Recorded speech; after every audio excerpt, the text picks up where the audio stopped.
What is up, everyone? I'm coming on here for a couple of plays for the day. I wanted to come on here on Thursday night because we have Friday, we have Saturday, and we have Sunday preseason games. During the football season, I normally make videos right before the football weekend starts and give you guys my best plays for the weekend. And I want to do the same thing here. Even though it's preseason, I feel like there's a lot of value on the board, and wanted to kind of run through my favorite picks over this going into this week 2 of preseason. All right, guys. So, going through last week, we did really well on the preseason entries in particular. We took Cam Akers under, that hit. We took RJ Harvey under, that hit. We took Ashton Genty under, hit. Caleb Johnson under, hit. Woody Marks, hit. And then Trey Lance hit. Quinn Ewers missed by 1 passing yard, which I don't really want to think about because it was off of a lateral. It was a good call to go under, but man, that was so frustrating. So you guys might notice we take a lot of unders in the preseason, right? And there's 2 reasons for that. Maybe there's more than 2, but really the 2 reasons is, first of all, these players, especially the starters, are going to come in for like 1 series, okay? If you scroll down, a little spoiler, but if you scroll down to, okay, I don't know why my lineups are popping up, but if you scroll down and see, a player like Bryce Young, for example, right? Spoiler of one of the picks that I'm about to give out. Bryce Young is definitively the starter, all right? Love him or hate him, think about what you want about Bryce Young. He's the starter of this offense. He's going to play 1 series. He's going to come in, and he's going to, maybe throw the ball 6 times, 5 or 6 times. And that's what he did last game. He threw the ball 6 times, 4 completions. He got about 50 yards, which is, give him credit, pretty good. But again, he still only got 50 yards off of 6 passes, and he probably won't even get that many yards this game either. So again, a little bit of spoiler, but my first pick is going to be Bryce Young under 66. And, it's for that first reason where it's like these starters come in, and they just, they play 1 series and they get taken out because we all know Bryce Young is going to start for the Panthers, right? The backup's Andy Dalton. Worst case scenario, Andy Dalton comes in on like week 6 or 7, and that's if Bryce Young is playing horribly, okay? So Bryce Young is going to lead this team. He's the starter of this team. Again, love him or hate him, I personally don't even really like Bryce Young very much. I don't think he's that good. I like him as a person, but I don't really think he's that good. But again, he is the starter of this team. He's going to come in for a series, and he's going to come out. Another big reason for the unders is because there's just too many people on these teams that get too many carries and stuff like that. We'll kind of get to that once we get to the running backs, but you guys will see we have pass yards, rush yards, and receiving yards. So going to give you guys a couple of plays for each of these things. Again, I'm not going to really have one set entry, but hopefully you guys can kind of mix and match some of my favorites, and some hopefully that you agree on too. So rapid firing off here, we have Bryce Young under a 66.5. This is probably my favorite play for the quarterbacks. My second favorite play is probably going to be Caleb Williams under, for a lot of the same reasons. Caleb Williams, again, love him or hate him, he's the number 1 draft pick in a couple years ago, and he's definitively going to be quarterback 1 for at least the next 2 to 3 years. And he again is going to come in, play maybe 1 series. Again, in 1 series, he could go out and throw for 70 yards or something crazy like that, but most likely he's going to throw for like 30.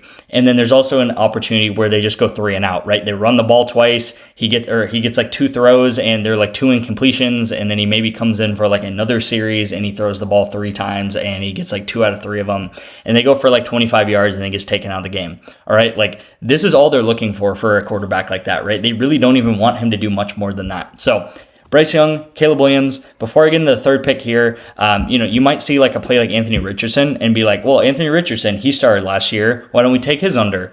And the reason being is because Anthony Richardson is in a quarterback battle with Daniel Jones. So if you think about it from a GM's perspective or a coach's perspective, they're going to want to see what Anthony Richardson can do. They want to see, can he actually lead this offense? They might put him in for 6 or 7 series to kind of see if he can really run this offense. So if you want an over, Anthony Richardson over actually might be kind of good because they might put him in for like 5 series, right? And just kind of see what he does. Now, another play that I really like is going to be Bryce Young under at 53.5, again, for the same reasons, right? We can see the kind of similarities in all 3 of these players. They're definitively the quarterback ones. Are they the best quarterbacks in the whole NFL? No, but they are really, really decent quarterback ones that are going to lead this offense, and they're going to be the starting quarterbacks for the first couple of weeks on these teams, okay? So these are going to be them. I will also say, here's something interesting to look at, guys, is really try to compare the lines through the preseason to other books. All right. So if we look at this Cameron Ward line, I'm kind of indifferent on the line here, but if you go to a book like Underdog Fantasy, or you can look on Chalkboard, you can also look on Sleeper, you will see that Cam Ward's line on Underdog Fantasy is 65 right now. Okay, and his line on Prizepicks is 47. Okay, so there's a huge discrepancy there. One thing you can actually do that's a little bit of an advanced tactic is take Cam Ward over on one book. So we take him like over on Prizepicks, and then you could take him under on Underdog Fantasy. And if he gets like 50 passing yards, you would hit both entries. If he gets 60 if he gets 60 passing yards, you would also hit both entries. That's really crazy. So that's something to also do if you have Underdog, if you have Chalkboard, if you have Sleeper, which you really should have them because you need to add them to your arsenal. Even if you put, $25 into these apps, you can have them and you can take them and, find different value like that and start to play some of these plays. So if you don't have those, you can text me. My number is going to be in the description. I have Sleeper and Chalkboard. You guys can also sign up for. Chalkboard right now is doing a $20 completely free, no deposit or anything. You literally get $20 for signing up for their app. It's a no-brainer. I don't know what these lines are on Chalkboard because it's just an app. There's no website to it, I don't believe. So I can't check on my computer, but yeah, something to think about there. So these are really getting me my favorite plays. Like I said, Anthony Richardson, if you really want an over, and then Cam Ward, I would really only take his over if you're also taking his under on Underdog Fantasy, so you can kind of get both sides of the coin there, right? So hopefully like 2 out of 3 of these hit. I'd be happy if 2 out of 3 of them hit, right? So with the running backs, we have some really good players. And we have, a lot of similar things that I just talked about with the quarterbacks, all right? So I've been talking about this all week. There's no secret, really, if you've been watching this channel, that I love Ashton Genty's under here. I think this is such a good smash hit of a play to go under. He got -1 yards last week. He got 3 carries. This is the definitive running back one. No one even comes close on this team. They are not going to want to get him injured. They know what he can do, guys. They see him in practice every day. They watched him all year. This is why they pick this guy. They know he's Ashton Genty. I think Ashton Genty is going to be a superstar running back. Even if you don't believe that, he was the #1 running back taken off the board. He ran the ball 3 times last week. Right? As I've been saying all week, could Ashton Genty break out a 35-yard run and this play looks really stupid? Yes, of course he could do that. It's Ashton Genty. He can do that. Any real running back in the NFL can technically do that, right? They just need to have the correct blocks. But he's probably going to run the ball between, I would say, 2 to 4 times is the realistic number here. And again, I just think this is such a good, easy under, right? Like he could literally come in the game, run the ball 3 times for 10 yards and get taken out of the game and not played 1 time. And this is going to be such an easy entry if that does happen, all right? So that's why I like that there. Another thing, guys, that you need to think about is that these linemen normally do not play. The first team O-lineman does not normally play, and a lot of times they're running in the backup O-line. They're running in the second team O-line. So this normally is not going to be the O-line that Ashton Genty's practiced with, 1. And then 2, it's obviously the worst team, right? They're the second string, so they're going to be worse than the first team. And again, O-line is a huge deal running the football. So I really like Ashton Genty under. Another guy you could maybe look at is Caleb Johnson. We took him under last week. Now, I will say Caleb Johnson got like 8 carries, so he got a lot more carries, but similar situation, he's going to be running back 1. Now, Amarian Hampton is also in a very, very similar situation where he's definitively going to be the running back 1. He does have Najee Harris, who's a better backup, but Najee Harris is like injured right now, so they don't even really have a backup because he is injured.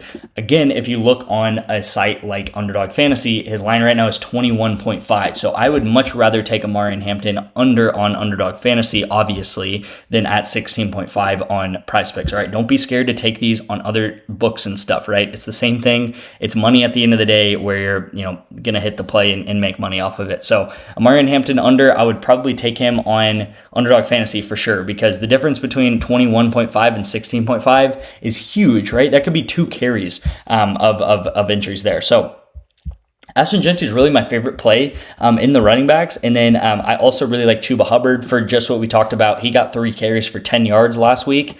similar situation. He's going to come in for probably the series that Bryce Young plays, and you could even pair up Bryce Young and Chuba Hubbard under together and hope they play maybe like a 5-play series, and then they just get taken out of the game or something like that, right? Like the first quarter just winds down very quick, and it's like, hey, Bryce, you're out of the game. The first quarter's done. So Chuba Hubbard, another one, and then another one that's a little bit out there, like not out there, but it's a little bit different than what I've been talking about, is Jarquez Hunter to go under, right? So this is a different story. He's a rookie that I think was drafted in maybe like the 4th or 5th round, so he's not like a superstar type running back, but I just think this line's too high for him. He got like 11 carries and he got like 38 yards, I think, last game, but I just think 11 carries is way too high for him. If you look at the depth chart for pretty much any of these teams, guys, at the end of the game, you're going to see like 10 running backs. And there was 10 running backs that came in this game. He got 11 carries. Blake Corum got 9 carries. And then there were also like 7 other running backs that got some carries. They ran the ball like 30 times for some reason, and I don't think that's going to happen again. I don't think they run the ball again for 30 times. I just don't. That's just as simple as that. Like, I think they maybe run the ball 20 times, and Jarquez Hunter gets 7 carries or something. And again, 7 carries, I don't think he gets 30 yards as kind of a average rookie running back, okay? So these are probably my 3 favorite plays right here for the NFL, especially these top 2, all right? Just because, like I said, they're the star player, not star players, but they're the number 1 running backs of their team, and they're going to come in for like 1 or 2 series, get like 3 to 4 carries, and then come out of the game.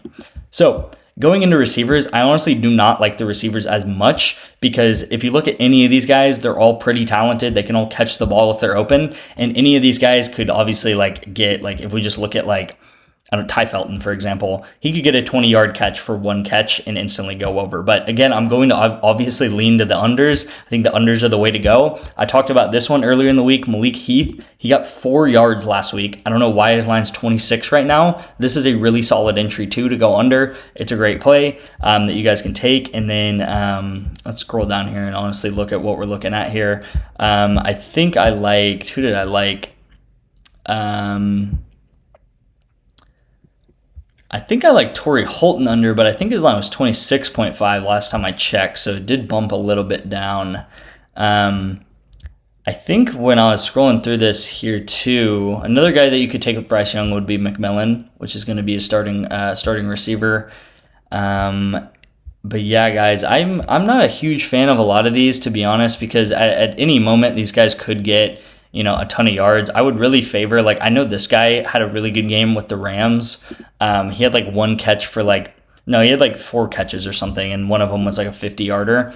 But, look for some of these guys here that like just had 1 big game, and everyone's going to try to bet their overs now. I'm not saying that this is an amazing play, but like maybe this guy too. I mean, it's the same thing. He probably had a decent game, but he could come back around and just have a really bad game this next game that no one talks about. So I think that's really the only, I think really Malik Heath is the only thing I'm going to go with for the receivers here. All these other guys are just kind of wandering around this like 15-yard range, and it just doesn't seem super, super comfortable. So yeah, guys, I mean, you guys saw it with the running backs, with the receivers. I really like the Malik Heath one, to be honest. And then some of these quarterbacks, which was like Baker, Bryce, and Caleb. So hopefully you guys learned something. Hopefully you guys can take something out of this video and learn about the preseason. Again, it's not that difficult. I'm betting on a lot of unders. The reason being is because, a couple of reasons. You have a lot of players on these depth charts. You have these players that are probably going to come out for 1 series. And then, 3 that we kind of learn in those receiving yards things. Another thing is some guys get very excited to watch their first round draft pick play, like Ashton Genty, right? And they're like, oh, he's going to have a 50-yard game, right? His game to shine is not the second game of the NFL preseason, all right? His game to shine is going to maybe be week 1 or week 2 or week 3 when he breaks out and actually is like, set to start and set to play this whole game, okay? His week to get 50-plus yards or 70 yards is not going to be week 2 of the preseason, all right? At the end of the day, these coaches, they don't care that much for the preseason for these first players. They're really looking to see who's going to make, at the end of the day, the final roster, right? They don't care to see if Bryce Young can, complete 5 passes in a row versus second string defense and stuff like that. So hopefully you guys learned something. Hopefully you guys can take away from that in that video. Thank you guys so much for watching. Please leave a like if you kind of like this style of video. Plan to do it pretty much, once we get rolling into the season every Friday night and talk about Saturday and Sunday plays and talk about my favorite duos and players going into the weekend. So thank you guys again, and I'll see you in tomorrow's video.